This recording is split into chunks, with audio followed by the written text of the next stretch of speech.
The highlight of the month, I think, is one of the other heavyweight programs, which is Monty Brown, Rhino, and Samoa Joe. Yeah, probably. The highlight of the month is probably just EY, but yeah. So July 20th Impact, Rhino defeats Robert Adams. This whole time, like, every time I looked at his name in the sheet, I just saw Robert Anthony. Who's Robert Anthony? Old Ego? No. Ethan Page? No. He's not, sorry, he's not Old Ego. Old Ego is the page. He's just Ego.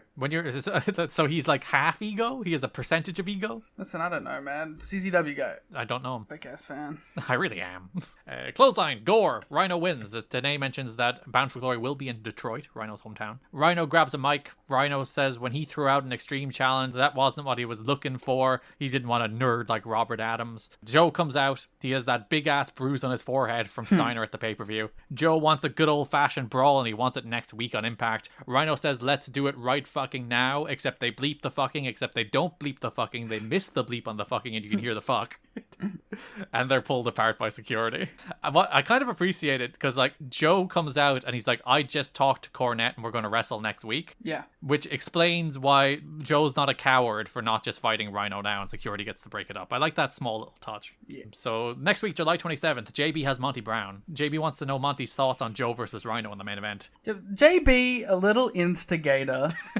Being like, hey, this thing has nothing to do with you, but what do you think about it? I kind of like that. Like Christian calls JB out on that a bunch as well. It's like, look at you stirring the shit. I can't go anywhere without you showing up asking me some of your dumbass questions. Exactly. Christian Wright again. Monty is mad that he's not in the main event. This is where he coins the term hippofint, which he does explain, half hippo, half elephant. Rhinos and hippofints do not deserve to be on the Serengeti. They will feel the pounce, period. I feel like all three of those animals probably could be. Is this like a 52 weeks thing where you immediately questioned yourself about whether or not these animals are on the Serengeti? I don't know.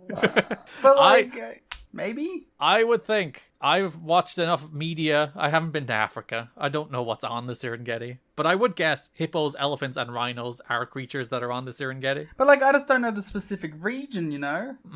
Maybe a giraffe or two. That's not the specific problem I'm encountering. Gazelle. It's a big place. Maybe they're only in certain parts, you know? It's like the Safari Zone. Yeah. Different patches of grass have different Pokemon. Yeah. You might find a Rhyhorn. You might find a... There's a Pokemon based on an elephant, isn't there? Yeah, there's the like rock guy. Oh, yeah. That I don't remember the name of, but with the snout. Yeah. Donphan. Oh, yeah. Yeah, that's good. Donphan's a good Poke. Donphan is top 3. I'm not sure, is it just because he debuted in the Pokemon movie? In like a and was cool one of- way, yeah. And was one of like the first Gen 2 Pokemon you actually saw? And I was like, what the fuck is that? That's not a regular Pokemon. Well, like, my long-time listeners know, favorite Pokemon of all time, Rhyhorn. You know what's real close to Rhyhorn? What? Donphan. Oh, Donphan. Weren't you saying Mimikyu is like right up there now, though? Yeah, Mimikyu's my new guy. Is replacing Donphan? That's my top 3. Those 3. Okay. Solid top 3. Yeah. Main event of that episode, Rhino versus Samoa Joe. Some might say a pay-per-view quality contest. Mike Tenay and Don West bill it as a pay-per-view quality main event. Ends in a no contest. It's so funny. You will not be the end of it. Cool.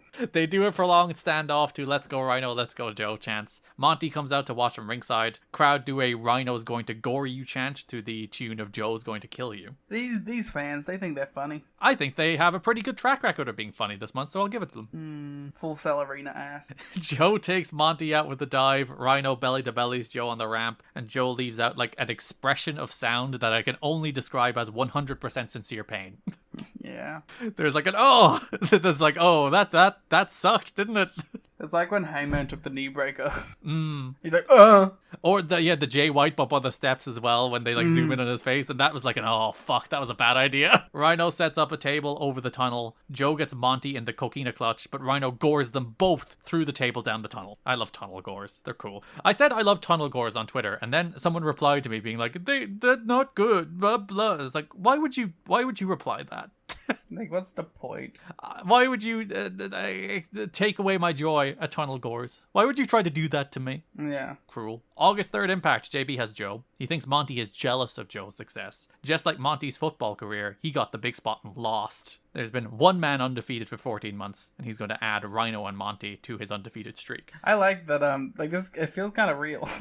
That a little bit like Joe did take Monty's spot. Yeah, you know, and that like he was successful. Because a year ago, well, maybe more than a year ago at this point, probably closer to like a year and a half ago, like the hot up and coming main event guy that everyone thought should be champion was Monty Brown. And for a lot of reasons not related to Monty's particular performance, I think, but for a lot of reasons that didn't work out for Monty. And Joe is like undefeated cool guy, everyone who thinks there's be world champion now. And also Rhino is there. Yeah, someone who did win. Yeah, the only guy who could actually win that belt, and then immediately lost it. Main event of that show, Cornette books Monty versus Joe versus Rhino in a Falls Count Anywhere match for Hard Justice. Impact August 10th opens with Rhino. He comes to the ring. He's got Monty and Joe at the pay-per-view. It's Falls Count Anywhere, so he walks around the Impact Zone starting to illustrate the various things he can do in various places. He points out that he could even gore people into Little Mexico, and there's not a thing Conan can do about it. Yeah. He begins to go backstage. Monty jumps him. As Monty is throwing him into the rail, a man with a child just walks out of frame before he is absolutely trampled in the Serengeti by Monty Brown and Rhino. And he's not like rushing, he's just like, ooh. Ooh, better get my child, my progeny out of the way. My like 5-year-old girl away from being pounced, period. Monty says he's used to running through people like Joe and Rhino on a daily basis. He starts going pounce, but before he could say period, Joe's music hits. Brawls with Monty, Rhino comes back in, 3-way brawl as security separate them. She takes us to the pay-per-view. Monty does his backstage promo, and then we get Rhino does a backstage promo too, and Rhino's backstage promos are awesome. He's real fired up. Rhino is a really good promo. He starts talking about how while people were running around in a panic, Rhino was running around looking for Monty and Joe for a fight. He'll bring the fight for the people, and as the fire rains down from above, he'll cut them in half with a gore. And then we do get the Falls Count Anywhere match between Samoa Joe, Monty Brown, and Rhino. It's real fun. It is. They just do a bunch of shit, put people through shit, brawl around. But like, it's 3 really cool guys that can make that super interesting. Also nice to see Joe in this environment. It's like a big, dumb, silly, goofy plunder brawl that goes 13 minutes and they just do shit. Because like, we talked about, they cut the tag team title match from the pay-per-view. And by all accounts, they didn't actually have to do too much more tinkering to get the time to work out. Like, there's some time trimmed off a couple matches. And this feels like one that almost benefited from maybe having 2 or 3 minutes cut. Because, like, them just going and going and going added to the sense of the match. Rather than, like, if they had 2 more minutes, they might have lost some steam. Yeah. I don't know, yeah, it was kind of just like the perfect storm. Rhino hits Monty with a slingshot crossbody, but then Joe wipes him out with an awesome-looking elbow suicida. Joe punts a trash can into Monty's face. Classic Joe bit. And then falls with the boot in the boot on the rail. The punt was really good. He should do that more often. Everyone should do that more often. He does the punt. That's a classic Joe move. They brawl into the crowd, which Jarrett must have been furious about, and really do a number on like the Impact Zone wall. They like throw each other into it like 7 different times until it completely falls apart. Monty lunges over the rail with a crossbody onto Joe. Monty teases powerbombing Joe on steps, foreshadowing. Joe like hears a ringing in his ear and just tells him not to. But in 2 years, you should love some steps, Joe. It is not your time. The steps are like, not our steps. Steps in Chicago. Monty butterfly suplexes Rhino on the ramp. Joe sunset flip powerbombs Rhino onto a chair. Rhino looks to gore Monty off the stage, but Monty sidesteps him, and Rhino gores through a table and the stage after missing.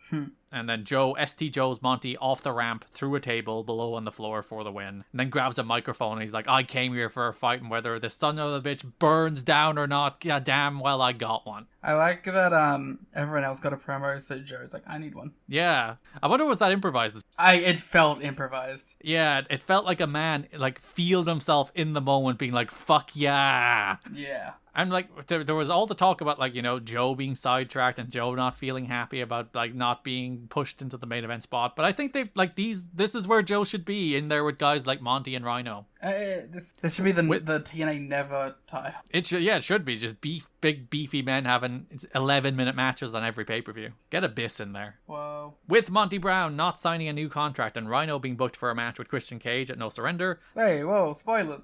The logical decision was to have Brown do the job. When Monty got there and found out, he quit the promotion. After being talked with and pleaded with by Joe and Terry Taylor, he agreed to do the match. He went out and probably delivered his best performance of the year, if not his entire career. That's so... For a dude with one foot out the door who quit the company earlier in the day, he really worked his ass off in the match. It was probably like spite, the most like powerful motivator in the WWE business. Ugh, what's happening to me? Who did you said Luke Harper on the watch along? Yeah. Now you're like WWE business. Well, it's because like on the like other monitor in like a Subway Surfers-esque to keep my attention thing going, I just had like Roman Reigns icy title matches.